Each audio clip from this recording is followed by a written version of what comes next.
Afternoon, everyone.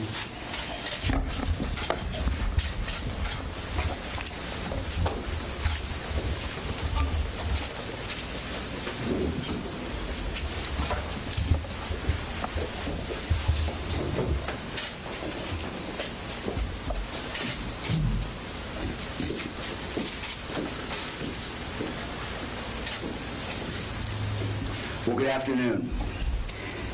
We promised that the day would come when arrests would be made in the Pike County massacres. Today is that day.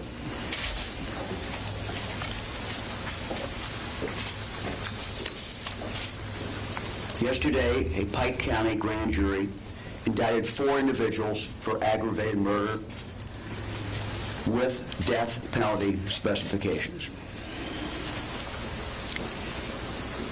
George Billy Wagner III,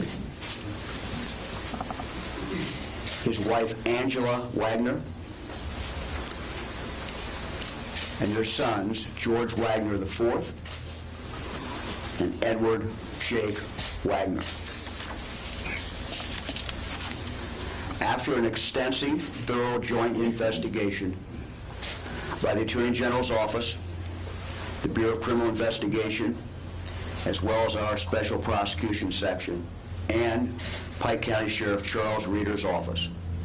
These 4 individuals are now in custody for allegedly committing this heartless, ruthless, cold-blooded murder.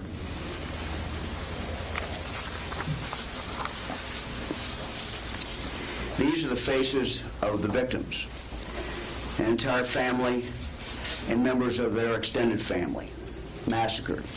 Many of them were killed as they slept. They are Christopher Rhoden Sr., age 40. His ex-wife, Dana Manley Rhoden, age 37. Their children, Hannah Mae Rhoden, age 19. Christopher Rhoden Jr., age 16. Clarence Frankie Rhoden, age 20. And his fiancée, Hannah Hazel Gilley, age 20. Further, Christopher Rhoden's brother, Kenneth Rhoden, age 44. Their cousin, Gary Rhoden, age 38. All 8 victims were killed in cold blood. They were shot in their own homes. They were brutally and viciously executed. The killers knew the territory and meticulously planned these horrendous murders. The 8 victims left behind an extended grief-stricken family, including 4 young children. Thankfully, in their only show of mercy, the killers spared the 3 children at the scenes. Children then ages 3 years of age, 6 months, and 5 days. At the center of this case are members of one family whom we believe the evidence will show conspired together to kill these 8 people, 8 of their friends. 4 members of the Wagner family, a husband, a wife, their 2 adult sons, are all now facing numerous charges, including 8 counts of aggravated murder each, 1 count for each victim. The aggravated murder charges also include death penalty specifications for all 4 suspects. Now, because this is an open prosecution, we won't be able to say much about motive, but you'll see from the indictments that custody of that young child plays a role in this case. We believe that the Wagners conspired together to develop an elaborate plan to kill the 8 victims under the cover of darkness and then carefully cover up their tracks. We believe the evidence will show that the suspects spent months planning the crimes. They studied the victims' habits and their routines. They knew the layouts of their homes. They knew where they slept. And then after executing each victim, We believe the evidence will further show that the suspects tampered with the evidence, such as the victims' phones and the surveillance cameras on their properties. Now, as in all killings, even those that are methodically planned, mistakes are made. And it's our job to find those mistakes. We've been gathering evidence in this case for about 2.5 years. In July of this year, at the request of prosecutors with my office's Special Prosecution Section, along with the Pike County Prosecuting Attorney Rob Jump, a judge impaneled an investigative grand jury to meet regularly to examine all the evidence we had collected over the course of the investigation, and further to gather additional evidence. This investigation began the day of the murders, and with investigators discovering the last piece of significant physical evidence on October 30th of this year. The examination of that evidence was completed a few days later on November 7th. This particular evidence, along with all the other pieces of this giant puzzle, all the other key evidence in this investigation, have led us to today's charges and arrests. In addition to aggravated murder, these 4 family members are also charged with a number of other offenses. They include conspiracy, engaging in a pattern of corrupt activity, aggravated burglary for allegedly breaking into the Rhoden's home to commit the crimes, tampering with evidence, unlawful possession of a dangerous ordinance, unauthorized use of property, interception of wire, oral, or electronic communications, and finally, obstruction of justice. The 4 suspects are also all facing charges of forgery for allegedly forging child custody documents. Two other people were also arrested today in conjunction with the cover-up of these crimes. And let me again emphasize, these 2 individuals were arrested in regard to the cover-up of these crimes. Angela's mother, Rita Newcomb, and Billy's mother, Frederica Wagner. The charges against these 2 suspects relate to their alleged actions to mislead our authorities. Let me just take a moment to thank everyone who's been involved in this investigation. Without question, this has been by far the longest, most complex, and labor-intensive investigation the Ohio Attorney General's office has ever undertaken. It's been the most sophisticated, the biggest operation BCI has ever undertaken. Our investigators, our analysts, have lived this case, have lived it. It has been all-consuming for them. But each one of us pledged never to give up. And not a day has gone by that we've not thought about the Rhoden family, the Gilley families, and the Manley families. Our team of state and local investigators and prosecutors has been unconditionally dedicated to solving this case. They sacrificed time with their own families in pursuit of justice for the families of the victims. From the arrival of our BCI crime scene units on the morning of April 22nd, 2016, to now, we have never stopped working towards justice for the victims. And I asked my team to do an estimate, and this is all it really is, of the amount of time that was spent in this investigation. This would include the time of the Sheriff's Office. This would include the time of BCI. This would include our investigators. This would include our lab. And it was tens of thousands of hours. No way really to know exactly. We have followed more than 1,100 tips from the public. We conducted 550 interviews, served more than 200 subpoenas, search warrants, and court orders, and tested more than 700 items of evidence. The team also traveled thousands of miles to 10 separate states as a direct result of this investigation. That includes some very significant time in Alaska, where the Wagner family moved before coming back to Pike County. Our team used innovative new technology. Well, let me just tell you, what solved this case was just hard, tough police work, day after day after day. These men and women never gave up. They were as frustrated as we all were. They wanted to solve the case immediately.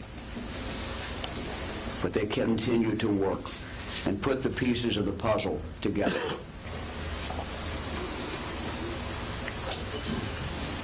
We always felt from the beginning that the perpetrators were very familiar with the victims in their homes, and the Wagners certainly were. To the Rhoden family, the Manley family, Gilly families, I know that the past 2.5 years has been very, very tough, agonizing, and frankly, none of us really understand how tough it has been for them. We appreciate your patience. We appreciate that very much. We appreciate your faith in us and the process. It has been our job to find the truth. We have done that painstakingly, month after month after month. And that has all led to today. This, of course, is not the end. Whether it is a new day in this case, as we work to hold those allegedly who committed these unspeakable murders accountable and get a measure of justice for the victims as we take this case to trial in Pike County Common Pleas Court.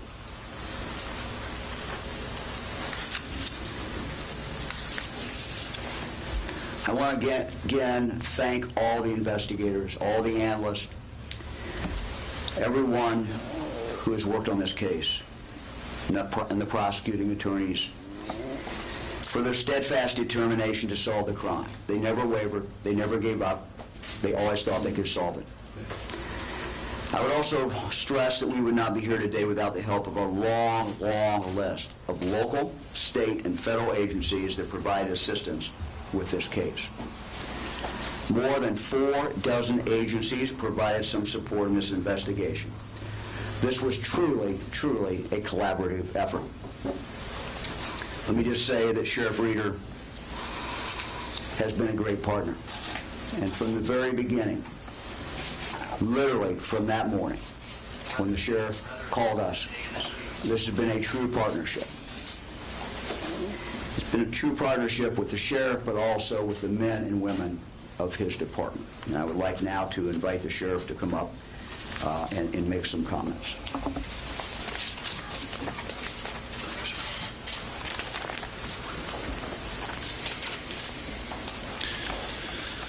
Once again, I would like to let the family members know that my thoughts and prayers are with them, as they have been daily since April 22nd of 2016.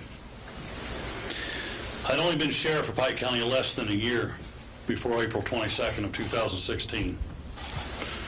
And that day changed a lot of our lives, including mine. The images of the houses, the bodies, the scenes, I can never erase them. Even 20 years of law enforcement experience cannot prepare you fully for a day like that day. Every single day since that day we have worked as a team to figure out who did this in Pike County, where I have spent my entire life. We have obsessively focused on solving this case.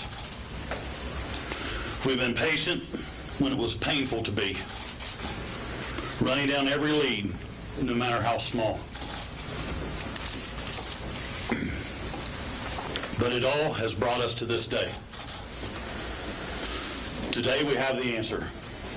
members of one family conspired, planned, carried out, and then allegedly covered up their violent act to wipe out members of another family. They did this quickly, coldly, calmly, and very carefully, but not carefully enough. They left traces. They left a trail. The parts to build a silencer, the forged documents, the cameras, cell phones, all that they tampered with, and the lies, all the lies they told us. I want to thank the High Attorney General, now Governor-elect Mike DeWine. When this first happened, I responded to that horrific crime. I made several calls. One was to the Attorney General's office asking for assistance. One was to my Major Dave Roos asking for prayers. And the other was asking for the victim services from the High Attorney General's office, because it was something that I knew I had never dealt with, and certainly anyone coming before me or behind me hadn't.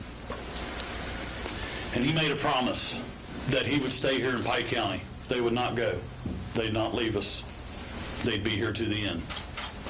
And today that man stands beside me once again to let you know that that day has come, that the arrests have been made. The team went nowhere. They stayed here, and they took care of Pike County like they said they would. He has been a leader I want to be by my own side in an investigation like this and in the journey for justice. He and his prosecutors, along with his team at the Ohio Bureau of Criminal Investigations, pledged their commitment and resources on day one, and as you see, continue to show that. Pike County is a resilient community, very small. I know it's been tough to be known as the place where people were murdered, but we are much, much more than that. We are a place that doesn't let cowardly murderers get away with their crimes under the cover of darkness. We're a place that finds justice for victims, and today is a big step on that path.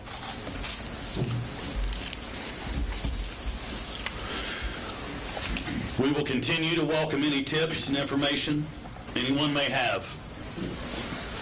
If you have any tips or information, I urge you to call the 1-855-BCI-OHIO or the Pike County Sheriff's Office, 740-947-2111.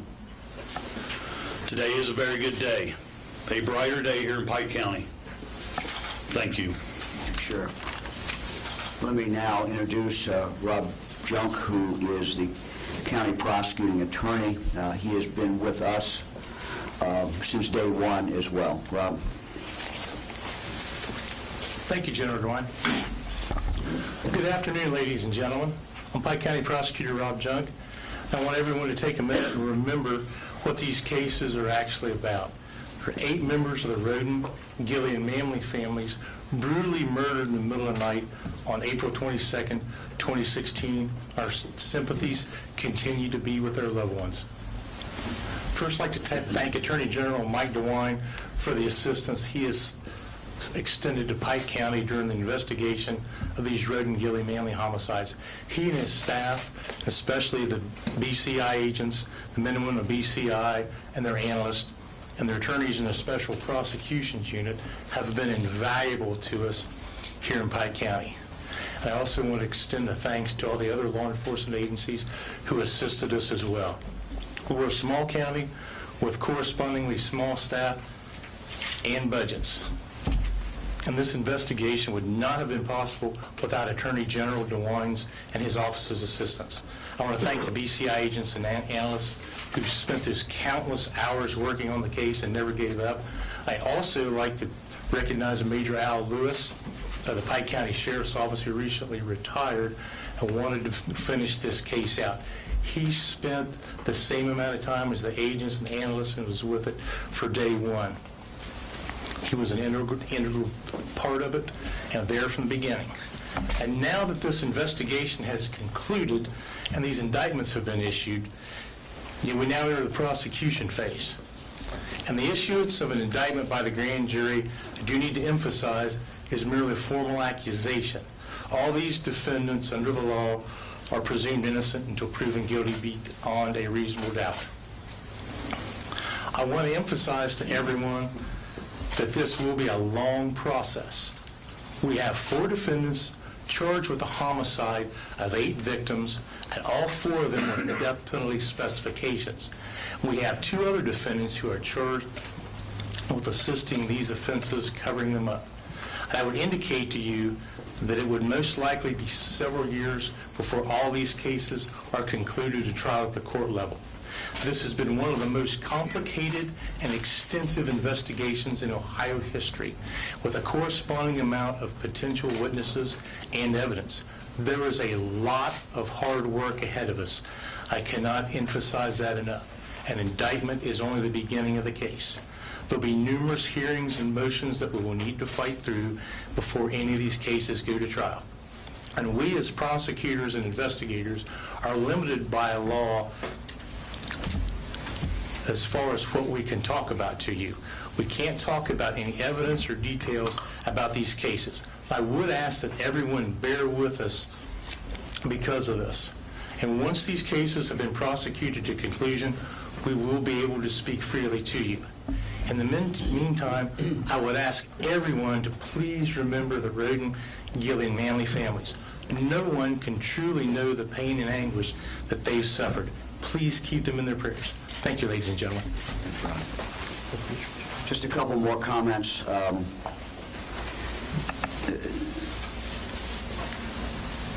One thing I think for the citizens of Pike County in this part of the state that we should point out, we have absolutely no evidence that anyone else is involved. We have absolutely no evidence that anyone else is involved except the individuals who are arrested today. I also want to reiterate what the prosecuting attorney said. These are all allegations, and we always must say this.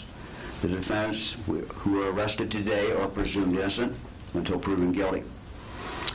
This case will be prosecuted by Prosecuting Attorney Junk and special prosecutors from the Ohio Attorney General's office. They will, of course, be working with Ohio's new Attorney General, Dave Yost, who I briefed several hours ago in regard to these arrests, and who will receive a more thorough briefing in the next few days. We're more than happy to respond to any questions anybody has.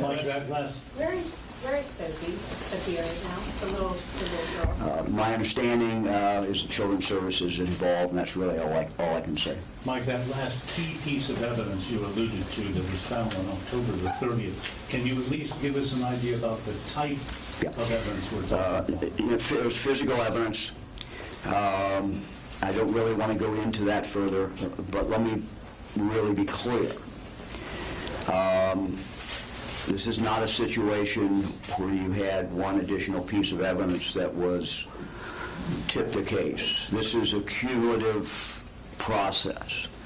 This has been a very meticulous putting together of the pieces of the puzzle. And for many of you, I used this example in the past. It is like a 1,000-piece puzzle.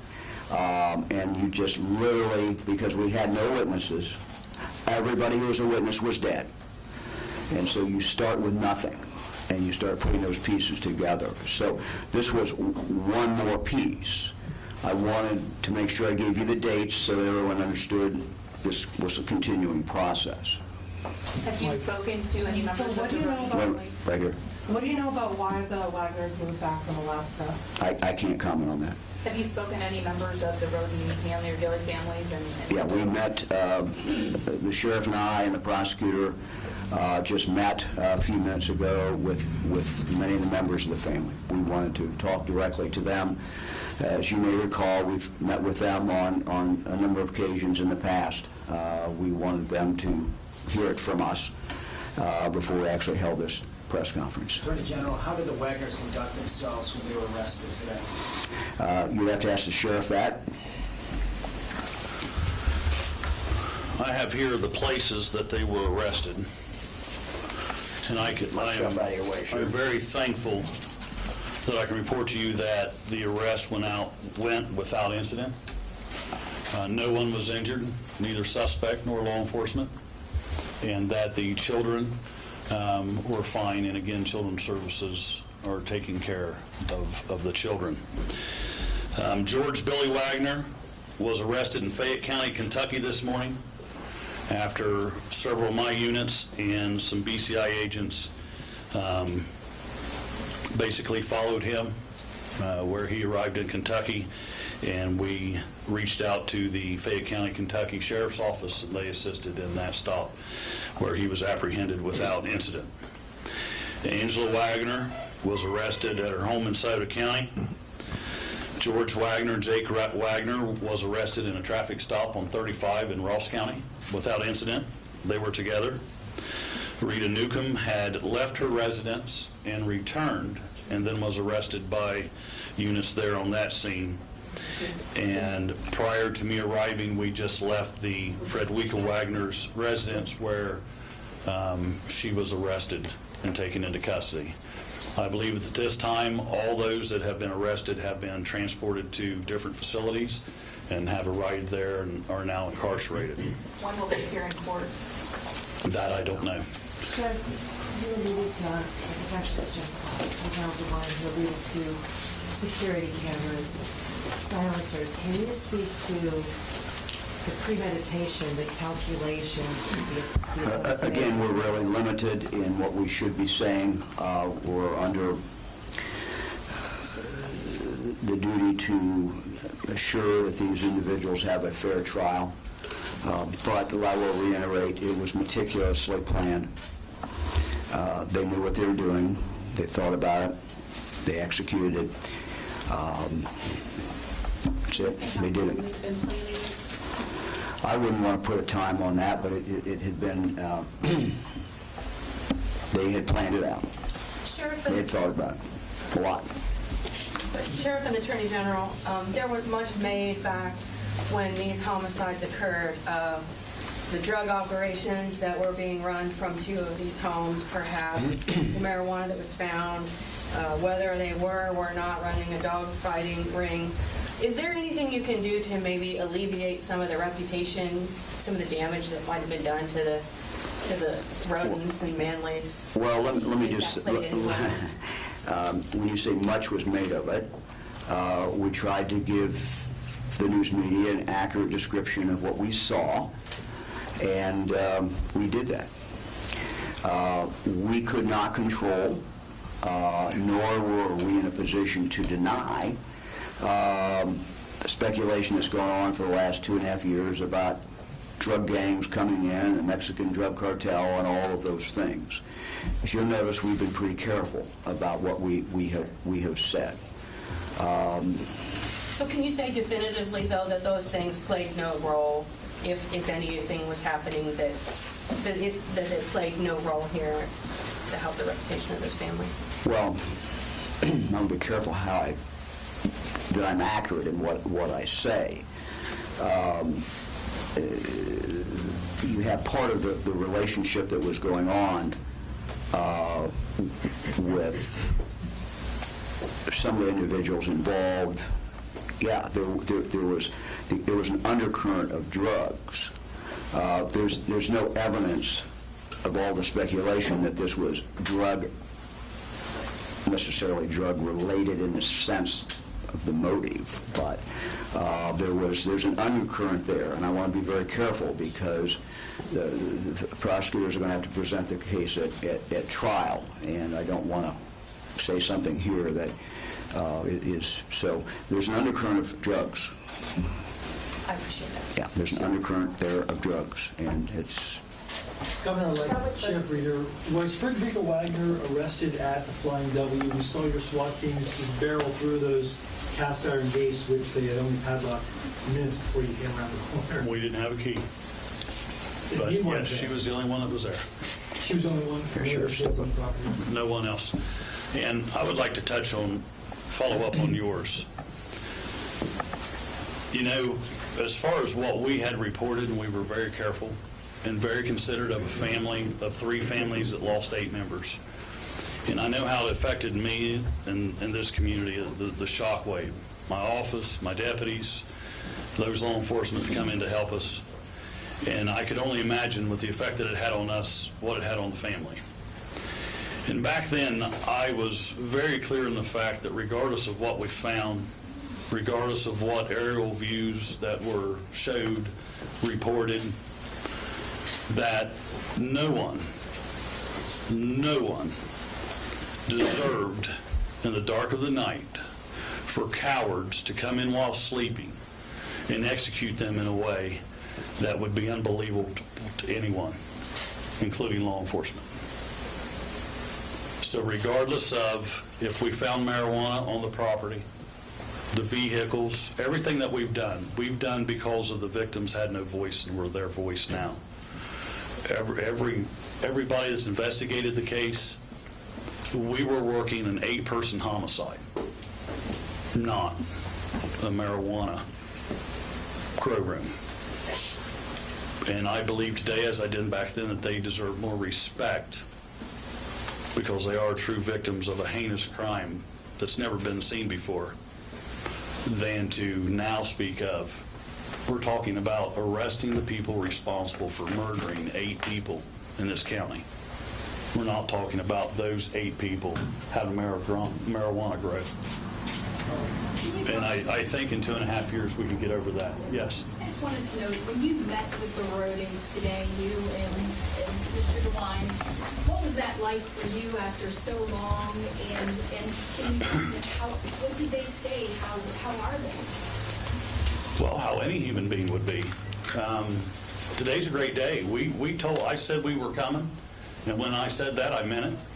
And this staff has made sure that they've never missed a beat, and they've headed that direction for 2.5 years, and today's the day that we've made the arrest. To finally look at a family that had questions that you can finally answer, still have questions that you can't, to finally let them know that today is the day and they have some justice today, that's great. But as I explained to the family, I worked for the prosecutor for 6.5 years. So now it's time for prosecution to begin. So will they have justice? Yes. Are they still going to miss birthdays, Christmas, Thanksgiving, Easter? Are they still going to miss all those special times together? There's nothing we can do. There's nothing so great that we can do to give those 8 people back. We can't. And that's going to be the only thing that will give them the true, what they want, because we're human beings and that's what we want. But we've done what we can for them. We met with them first out of complete respect for the family and what they've been through. They've lost other loved ones waiting on this investigation. I can't make time stand still. Neither could the investigative staff. We're here today. We can be sincere. We can keep them alerted to what we're doing. We can keep them apprised, like the prosecutor said, on the prosecution end of it, of what to expect next, what's going to be filed. Like 100 motions, I believe the prosecutor spoke of. So in my heart, it crushes me that, yes, I can look at them today and I can be happy. The team's done great. We're here today with you saying the people's in jail. We've got them.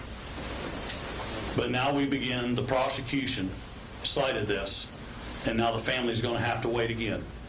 They're going to want answers again. They're not going to understand some of the things that goes through the court process because prosecutors do that, not us. And again, I feel that they're going to be victimized because they've got to be at court instead of at home together. They've got to see this again tonight.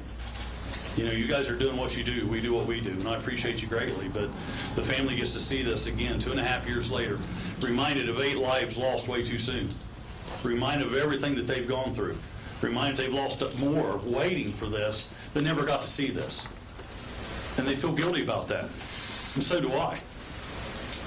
But in the end, that's what I believe when talking to them. I wanted to prepare them. Yes, today it's a great day. Justice is here. But it's going to be much, much sweeter when the prosecution's done. But in that, they're going to have to get through a whole lot to reach that stage. They're going to endure much more time than they've endured already. The Wagner family attorney has said the Wagners look forward to their day in court. and that they hope that the true culprits of this crime are finally apprehended. And so, Attorney General, first, I want to ask you to reiterate, to be clear, there's no one else that you have that is suspect in this. And could you share what Attorney General-elect Yost's reaction was when you spoke with him today? The Attorney General-elect Yost was happy and congratulated the team.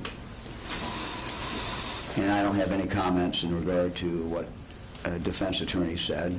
I'll go back and what I said before, and I think this is important for the people of Pike County in this part of the state. We have absolutely no evidence that anyone else was involved. The people who did it are in custody. Can you say how quickly the Wagner families kind of came up as the suspects in this case? No, I'm not going to go into that. What I will say is this is, they clearly have been the prime suspects for some time. Cases sort of take on a life of their own. They have to evolve. You can't rush them. You've got to go where the evidence is. We continued to gather evidence, as I said, up until, a few days ago. So it's a cumulative process. But they certainly were the prime suspects for some time, but we've continued to gather evidence since then. I know that you said that you're limited in what you can say, and I understand that. But as far as the... Wish I wasn't, but I am. Well, I wish you weren't either. I wish you could tell us everything. But as far as the people who were actually at the crime scene that night, was Angela part of this? Was she at home with the kids? I'm not going to comment. I can't comment on that. Okay. Yeah, but look, the indictment, you all can get copies of the indictment. We can make that available if they've not been made available already. And you can look at the language in the indictment. Can you speak about the rationale to not naming the Wagners as persons of interest, considering they were early suspects? I didn't say they were early suspects. What I said was they've been suspects for some time. This has been a 2.5-year investigation. These were decisions that we made. And as I said, every single decision we made, every major decision we made, every decision we made, was focused on finding who did it, finding the truth, and being able to successfully prosecute a case. Could you speak to the fact that, given the horrific nature of the execution-style murders, speak to kind of the remarkable absence of forensic evidence at the scenes? Well, there was some forensic evidence at the scene, and again, one of the things that we're cautioned as prosecutors is to not really talk about the evidence, so I'm not going to do that. What I will simply say is that, they were careful when they committed these horrendous murders. They were clearly planned and were executed very carefully. Sheriff Rhoden, can you speak to, I understand there were threats made against you and your wife and your kids, essentially a target on your head from the Wagners. Is that true? Can you speak to that? I can say that I had no direct threat from them. Once you're there, sure. I had no direct threat from them to me. Being a sheriff and having a case like this, you use caution. I've seen their work. I know what they're capable of. So we've been very cautious, making sure that security plans have been in place in my home and others. And, we're still relevant today. They're all in jail. I'm very pleased. The custody issue, is that at the epicenter of a motive here? Each fight for something in the community has struggled for so long to understand why. What could possibly motivate someone to do this? Is that at the epicenter of this? Yeah, again, we have to be careful what we say, but there certainly was obsession with custody, obsession with control of children. I just might tell you this is just the most bizarre story I've ever seen in being involved in law enforcement. When the entire story, as it will unfold at trial, it is just, it's just amazing. I have to ask the follow-up question. Were this many people targeted, so there would be no one left to try to claim rights to that child? Well, you can draw your own conclusions to that. I don't want to speculate there. With regard to the other two arrests, can you elaborate at all about what is alleged that they did to try to cover up? No, this has to do with cover-up. Again, I'll just reiterate, it does not have to do with the murder itself. It has to do with covering up. To be clear, that those are the two grandmothers? That'd be correct. Quick question. Yeah, it's two grandmothers. It is indeed. You mentioned there was an obsession with custody. I guess would you mind talking a little bit more about that and what you meant? Well,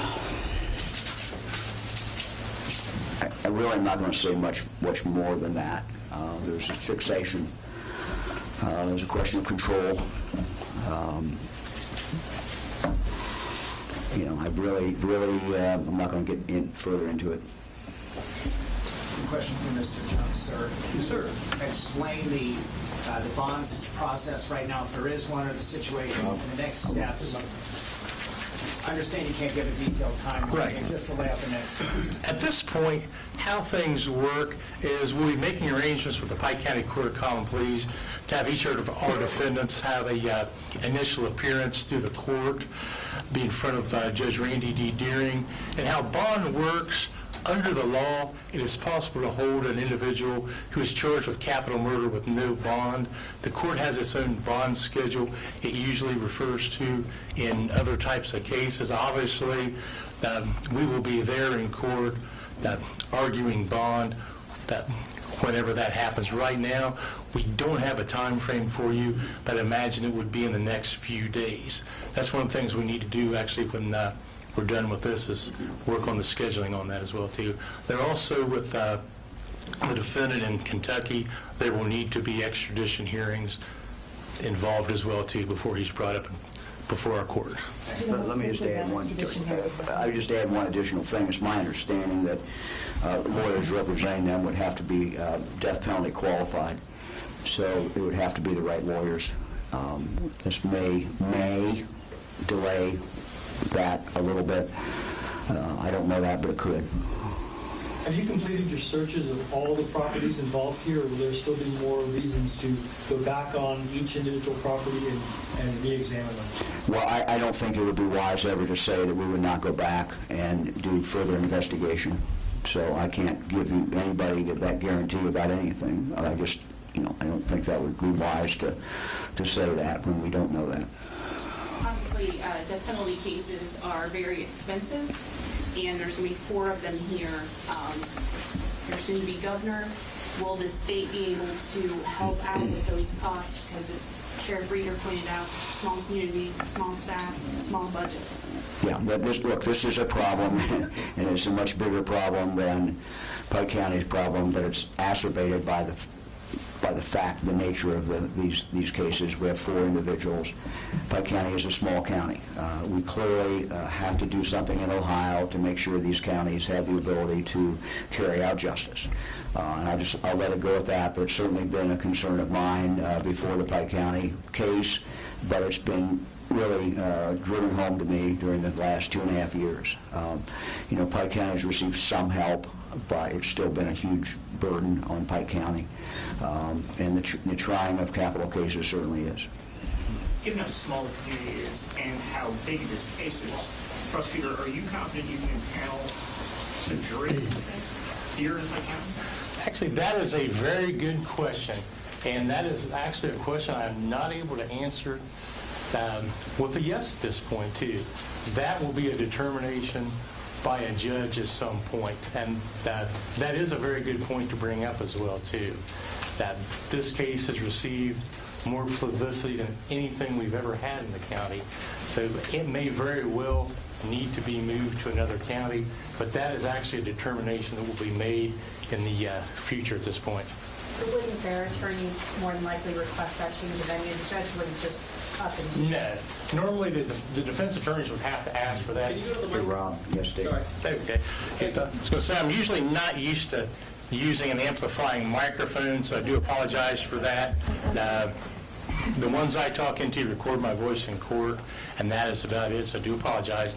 But you are correct, the defense attorneys would usually make that motion. It comes down to the fact that regardless of what someone has done or been charged with, the Constitution does require the right to a fair trial.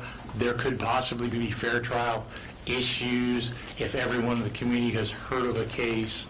So that is a possibility, but I really wouldn't want to speculate what a judge would do at this point. But I'm sure that's a determination that will be made. Will anyone receive a cash reward in this case? There has been one. That's not been determined yet. Possible? I mean, Well, first of all, that determination would be made by the folks who put their reward up, and the investigators would cooperate with them on that, but we've not really thought about that. And then, Mike, what message would you say to anyone here in Pike County or surrounding counties? If every time we've tried to talk to somebody who might know the family or know something about what happened, there's been this just abject fear countywide to say anything to anybody because of fear of retribution. So what could you say now that you have these 4 in custody that could put people's minds at ease tonight to even open up about this story? Yeah. We believe excuse me, we believe we have the killers, and we don't believe anybody else is involved. We have absolutely no evidence that anybody else is involved. And, we want to make that very, very clear to the people of Pike County. These arrests were all coordinated today. They occurred today within a very short period of time of each other. That would be my message to the people of Pike County. Sheriff, can you tell us what was Billy Wagner doing in Kentucky? Excuse me? Can you tell us what Billy Wagner was doing in Kentucky? I have no idea. The only thing I know he was doing in Kentucky was being arrested. I don't know why he went to Kentucky. Do you have any evidence that he knew you were coming and was trying to be? No, ma'am. Okay. So this was a total surprise to them? Absolutely. Hadn't they said in the past that they would never be taken down alive, that it would be a firefight to the end? I'm not aware of that. I have no idea. Not aware of that at all. No. Anybody else? Will the suspects be kept apart from each other while in jail, in custody? That's my intention, yes. Anybody else? Where are they currently incarcerated at, the ones that are in Ohio? Wow. Think about that. Hold on a second here. Pickaway County, Franklin County, Pickaway, Franklin, Ross, Delaware,